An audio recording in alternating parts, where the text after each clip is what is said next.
Today देश की आवाज में मैं हूं आपके साथ शहनाज। आप देख रहे हो तहलका लाइव टुडे देश की आवाज। जनपद आगरा के आवलखेड़ा क्षेत्र गांव गढ़ी बाजरा निवासी पूर्व प्रधान चौधरी रणवीर का पुत्र जितेंद्र एमबीबीएस की पढ़ाई के लिए यूक्रेन गया था। वहीं रूस और यूक्रेन के बीच चल रही बमबारी व युद्ध के बीच आवलखेड़ा का लाल यूक्रेन में फंस गया था, जिसको लेकर परिजन चिंतित थे। वहीं परिजनों का रो रो कर बुरा हाल था। गुरुवार को आवलखेड़ा का एमबीबीएस छात्र जितेंद्र यूक्रेन के टर्नोपिल शहर से पोलैंड बॉर्डर पहुंचा। वहां से इंडिगो फ्लाइट द्वारा गुरुवार को दिल्ली आ गया। दिल्ली से शुक्रवार को अपने घर पहुंचा। घर पहुंचने पर परिजनों ने खुशी व्यक्त करते हुए मिष्ठान वितरण किया और केंद्र सरकार को बधाई दी। साथ ही पूर्व विधायक डॉक्टर धर्मपाल सिंह ने फूल माला पहनाकर उस बच्चे का जोरदार स्वागत। मेरा नाम जितेंद्र सिंह है और मैं गरीबाई का रहने वाला हूँ। मेरे पिताजी का नाम श्री रणवीर सिंह चौधरी है। आप यूक्रेन में थे जहाँ पर उसके द्वारा हमला किया गया है और तीसरा विश्व युद्ध की कगार पर है, कैसा माहौल था और आप वहाँ से वापस आए, क्या क्या समस्या का सामना करना पड़ा, क्या स्थिति वहाँ की कुछ बताएं। सबसे पहली बात तो ये थी कि जब युद्ध होने की आशंका थी तो हमारी जो इंडियन एम्बेसी है वहाँ भारतीय दूतावास, उन्होंने हमें थोड़ा सा लेट इन्फॉर्म किया कि आप यहाँ से निकल जाओ। तो जब तक निकलते हम तो हमारी यूनिवर्सिटी जो ऑफलाइन चल रही थी तो हमने वहाँ एप्लीकेशन दी, परमिशन भी थी मांगी कि आप हमें ऑनलाइन कर दीजिए। तो उन्होंने बोला कि अभी कंडीशन स्टेबल है तो आप लोग ना जाइए। तो हम लोगों ने वेट किया कि शायद यूनिवर्सिटी ऑनलाइन कर दे तो हम अपने घर जाएं।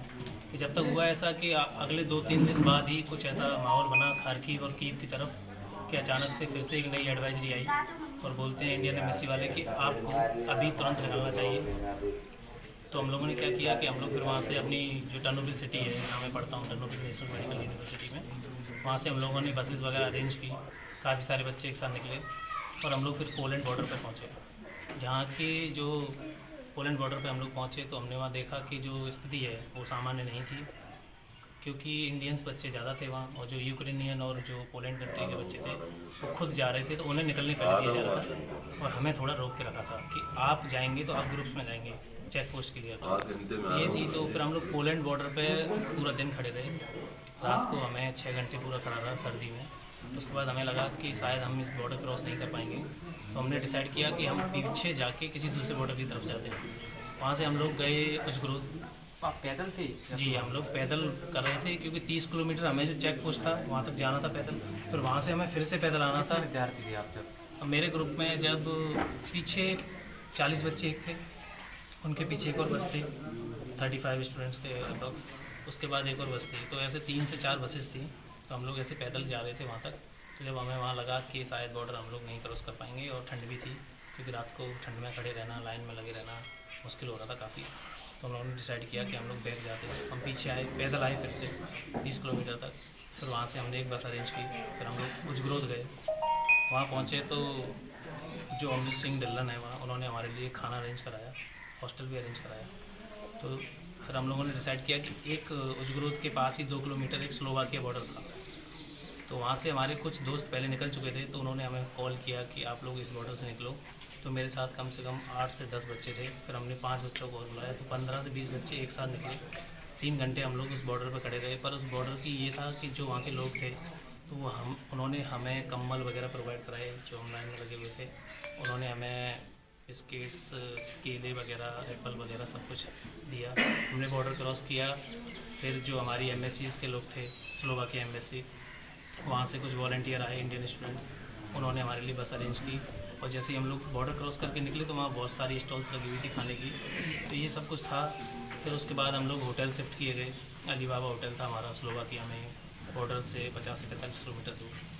तो हमें यूक्रेन से इंडिया किससे आए आप? यूक्रेन से इंडिया एयरलाइन पहुंची थी।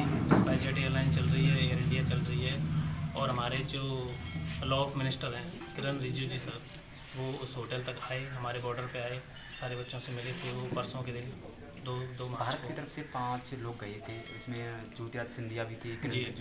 आपसे मुलाकात की उन्होंने? मेरे से जो मेरे बॉर्डर पे आए वो मिनिस्टर थे, minister of law Kiran Rijiju sir. Jyotiraditya Scindia ji जो सर थे वो वहाँ पहुँचे, लोग बॉर्डर से जा रहे थे।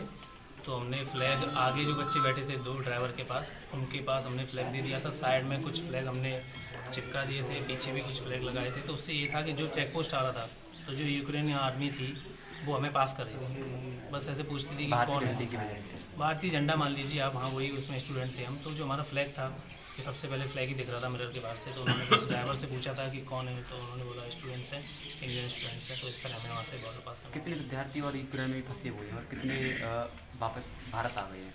लगभग 16 से 20 हज़ार स्टूडेंट थे यूक्रेन में। तो कुछ लोग जो युद्ध होने से पहले कुछ फ्लैट से आ गए थे, जो कमर्शियल फ्लैट्स चल रही थी उस टाइम। उसके बाद अभियान चला गंगा ऑपरेशन, इसके थ्रू अप्रॉक्स अब तक 8 से 9 हज़ार बच्चे आई थिंक आ चुके हैं। अभी लास्ट डे 3 मार्च को 25 फ्लैट आई हैं, आई थिंक 3 से 4 हज़ार बच्चे कल आए हैं वापस। चैनल को क्या आखिरकार मैं इस चैनल किसकी को पढ़ाई करने का? मैं इस चैनल को ये बताना चाहता हूँ कि जितने भारतीय स्टूडेंट हैं वहाँ मोस्टली जो स्टूडेंट थे उनमें सारे मेडिकल के स्टूडेंट थे जो अपनी MBBS की पढ़ाई करने गए थे। कुछ स्टूडेंट्स, कुछ परसेंट स्टूडेंट वहाँ इंजीनियरिंग वगैरह करने गए थे, और कुछ परसेंट स्टूडेंट्स जो वहाँ काम करते हैं वर्क वीज़ा पे गए थे। तो कुछ लोग बिजनेसमैन भी थे हमारे। कुछ लोग ये अभी भारतीय मीडिया में देख रहे हैं, अंदाज़ा नहीं लगा पा रहे हैं, मीडिया है दिखा रही है, क्या कहना चाहे कैसे हालात है यूक्रेन के खिलाफ? अभी जो पहले स्टार्टिंग में जो दिखाया था कुछ चैनल्स ने, एक नव भारत करके TV9 है, उन्होंने कुछ ज़्यादा ही शो ऑफ किया था जब तक हालात सामान्य थे।